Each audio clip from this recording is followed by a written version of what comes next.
सुप्रभात बच्चों, कैसे हैं आप सब। उम्मीद करती हूँ आप सब अच्छे होंगे। तो बच्चों, आज की कक्षा में हम पढ़ने वाले हैं अध्याय नंबर 12, जिसका शीर्षक है संज्ञा। तो इस अध्याय में हम संज्ञा के बारे में जानेंगे। तो हम यहाँ देख सकते हैं, हमें एक चित्र दिया गया है और इस चित्र में कई लोग हैं। कोई बूढ़ा आदमी है, कहीं बच्चे हैं, कुछ लोग दौड़ रहे हैं, कुछ तितलियां हैं, फूल है, एक बॉल है, सूरज है, पेड़ है, बादल है। तो यहाँ पे तरह तरह के चीजें हैं। तो कृतिका और रोहन अपने माता पिता के साथ दिल्ली घूमने गए। वहां उन्होंने लोटस टेम्पल यानी कि कमल मंदिर देखा। मंदिर बहुत विशाल और सुंदर था। मंदिर के हरे भरे बगीचे की सुंदरता देखकर सभी को बहुत प्रसन्नता हुई। मंदिर में बहुत से बच्चे तथा आदमी औरतें थे। बाद में वे चांदनी चौक भी गए। दोनों बच्चों ने आइसक्रीम खाई तथा बाजार से खिलौने भी खरीदे। बच्चों, उपयुक्त गद्यांश में आए रंगीन शब्दों को ध्यान से देखिए। ये शब्द किसी न किसी व्यक्ति, वस्तु, स्थान अथवा भाव के नाम है, जैसे कृतिका, रोहन, माता पिता, बच्चे तथा आदमी औरतें व्यक्तियों के नाम हैं। लोटस टेम्पल, कमल मंदिर, दिल्ली मंदिर, बगीचे, चांदनी चौक तथा बाजार स्थानों के नाम है। आइसक्रीम तथा खिलौना वस्तुओं के नाम है। सुंदरता तथा प्रसन्नता भावों के नाम है। तो इस प्रकार हम कह सकते हैं, किसी व्यक्ति, वस्तु, प्राणी, स्थान अथवा भाव के नाम को संज्ञा कहते हैं। अब हम यहाँ देखेंगे संज्ञा के भेद। तो मुख्य रूप से संज्ञा के 3 भेद होते हैं। पहला व्यक्तिवाचक संज्ञा, दूसरा जातिवाचक संज्ञा और तीसरा है भाववाचक संज्ञा। तो सबसे पहले हम जानेंगे व्यक्तिवाचक संज्ञा के बारे में।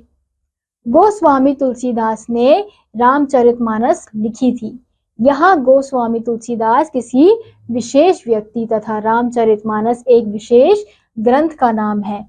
जिन शब्दों से किसी विशेष व्यक्ति, प्राणी, स्थान अथवा वस्तु के नाम का पता चलता है, उन्हें व्यक्तिवाचक संज्ञा कहते हैं। जैसे राम, कृष्ण, चंद्रशेखर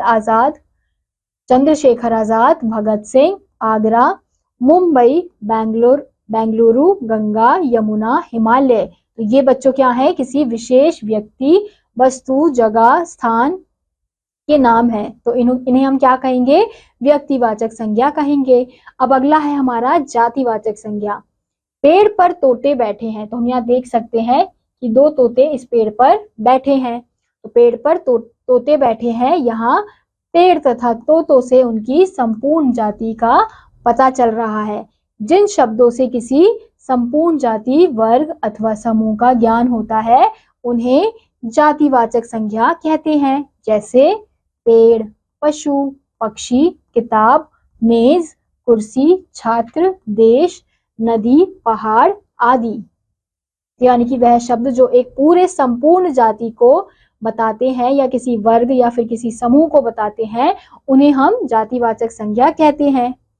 अब अगला है हमारा भाववाचक संज्ञा। गुरु गोविंद सिंह की वीरता और साहस से शत्रु थर थर कांपते थे। बच्चों, यहाँ वीरता और साहस संज्ञा शब्दों को ना तो देखा जा सकता है और ना ही छुआ जा सकता है।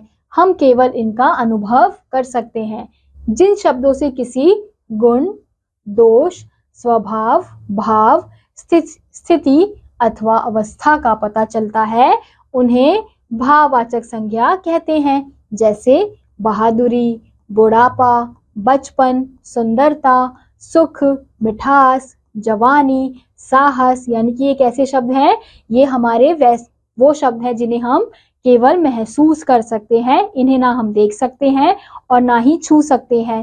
तो ये हमारे क्या कहलाएंगे, भाववाचक संज्ञा। अब हम यहाँ देखेंगे, कुछ विद्वानों द्वारा संज्ञा के 2 अन्य भेद भी माने जाते हैं। पहला समुदायवाचक संज्ञा, समुदायवाचक अथवा समूहवाचक संज्ञा। दूसरा है द्रव्यवाचक संज्ञा।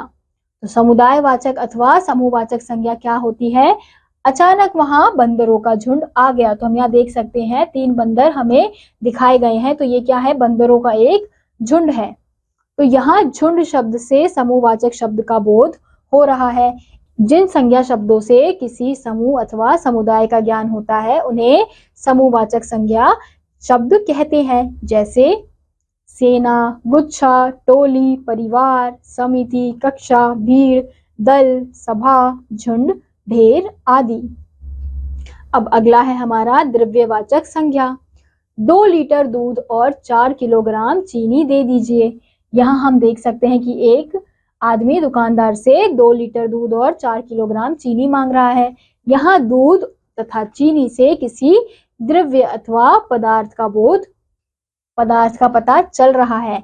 अतः जिन संज्ञा शब्दों से किसी द्रव्य, धातु, पदार्थ आदि का ज्ञान होता है उन्हें द्रव्यवाचक संज्ञा शब्द कहते हैं। जैसे सोना, चांदी, लोहा, पीतल, पेट्रोल, डीजल, लकड़ी, कोयला, आटा, तेल, पानी, घी, दूध, गेहूं, चावल आदि। तो विद्वानों के द्वारा द्रव्यवाचक तथा समुदायवाचक संज्ञा को जातिवाचक संज्ञा का ही भेद माना जाता है, क्योंकि इनके द्वारा किसी विशिष्ट वस्तु की पूरी जाति का पता चलता है। तो बच्चों, यह भी जानिए व्यक्तिवाचक संज्ञा का जातिवाचक संज्ञा के रूप में प्रयोग। जब व्यक्तिवाचक संज्ञा द्वारा कोई विशेष गुण प्रकट होता है तो वह जातिवाचक संज्ञा बन जाती है। जैसे विभीषणों तथा जयचंदों की आज भी कमी नहीं है। 100 रुपए देकर ज्यादा दानवीर कर्ण ना बनो। यहाँ पर जयचंद तथा विभीषण का प्रयोग देशद्रोही एवं कर्ण का प्रयोग दानवीर के रूप में किया गया है, ना कि किसी विशेष व्यक्ति के लिए। अतः ये शब्द जातिवाचक संज्ञा प्रकट करते हैं। अब हम दूसरा देखेंगे, जातिवाचक संज्ञा का व्यक्तिवाचक संज्ञा के रूप में प्रयोग।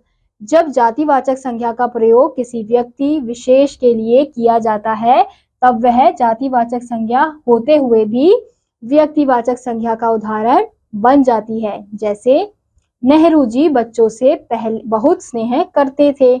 गांधी जी ने असहयोग आंदोलन प्रारंभ किया। यहाँ नेहरू तथा गांधी जातिवाचक संज्ञा शब्द है, परंतु उनका प्रयोग जवाहरलाल नेहरू तथा मोहनदास करमचंद गांधी के स्थान पर किया गया है। अतः ये शब्द व्यक्तिवाचक संज्ञा है। अब अगला है हमारा भाववाचक संज्ञा शब्दों की रचना करना। भाववाचक संज्ञा निम्नलिखित शब्दों से बनाई जाती है। जातिवाचक संज्ञा शब्दों से, विशेषण शब्दों से, सर्वनाम शब्दों से, क्रिया से और अव्यय से। तो जातिवाचक संज्ञा शब्द से भाववाचक संज्ञा शब्द बनाना, तो ये हमारे जातिवाचक संज्ञा शब्द हैं। और ये है भाववाचक संज्ञा शब्द। युवक से यौवन, बूढ़ा से बुढ़ापा, चोर से चोरी, स्त्री से स्त्रीत्व, पुरुष से पौरुष, माता से मातृत्व, मनुष्य से मनुष्यता, पशु से पशुता। तो यहाँ पे कुछ और आपको उदाहरण दिए गए हैं। अब अगला है विशेषण शब्दों से भाववाचक संज्ञा शब्द बनाना। शीतल से शीतलता, मीठा से मिठास, स्वतंत्र से स्वतंत्रता, दूर से दूरी, बुरा से बुराई, मूर्ख से मूर्खता, सुंदर से सुंदरता, काला से कालीमा, चौड़ा से चौड़ाई, अच्छा से अच्छाई, उदार से उदारता। ऐसे ही अगला है सर्वनाम शब्दों से भाववाचक संज्ञा शब्द बनाना। तो स्व से स्वत्व, सर्व से सर्वस्व, अहंग से अहंकार, पराया से परायापन। हम यहाँ देखेंगे क्रिया शब्दों से भाववाचक संज्ञा शब्द बनाना। पढ़ना से पढ़ाई, बैठना से बैठक, लूटना से लूट, जगना से जागरण, गाना से गाना, खेलना से खेल, चलना से चाल, धोना से धुलाई, उड़ना से उड़ान। ऐसे ही अगला है अव्यय शब्दों से भाववाचक संज्ञा शब्द बनाना। देर से देरी, शीघ्र से शीघ्रता, तीव्र से तीव्रता, समीप से सामीप्य, दूर से दूरी, सहज से सहजता, धिक से धिक्कार, नित्य से नित्यता। तो ये थे बच्चों हमारे कुछ भाववाचक संज्ञा की रचना। तो इसी के साथ आज का यह अध्याय यहीं समाप्त होता है। उम्मीद करती हूँ आपको यह अध्याय समझ आया होगा। मैं आपसे मिलूंगी अगली कक्षा में, तब तक के लिए नमस्कार।